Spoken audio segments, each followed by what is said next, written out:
Thank you, Madam Chair, and colleagues and members of the Judiciary Committee. I'm here to talk broadly about some of these election bills, but specifically about Senate Bill 2007. And I encourage you all to join me in thinking about democracy, not as a categorical variable, not is or isn't democratic, but rather as a continuous one. Things can be more or less democratic, things can be more or less accessible. And what this bill does is makes voting more accessible and more democratic in our state. You will notice from the list of sponsors that this has widespread support in our chamber. And you will also notice, which has been brought up several times in the few minutes that I was here, that most of these changes have been battle tested. Senator, is it S2007 that you're speaking on? Yes. Okay, thank you. Yes, correct. Sorry. So, as I was saying, most of these were battle tested in the last election, and there was no evidence of any impropriety or any widespread voter fraud. And as such, I think it is now incumbent on us to formalize these changes and make it so that we continue to move towards a more democratic, more accessible voting process. We're formalizing mail ballots, which we know we have to do.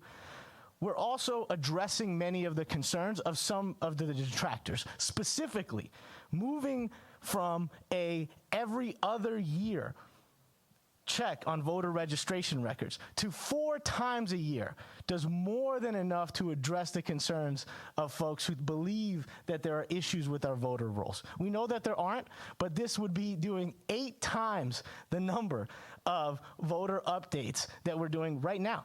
We're also striking these onerous witness and notary requirements, as many of my colleagues have already mentioned, and we're addressing a particular inconsistency in our system where you can register to vote online, but you cannot register for a mail ballot online, which makes no sense.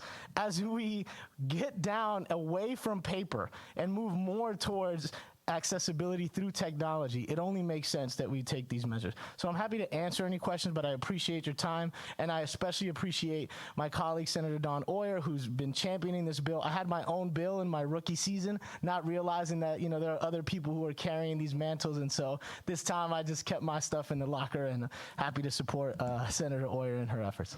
Thank you very much, Senator Acosta. Any questions? Yes, Senator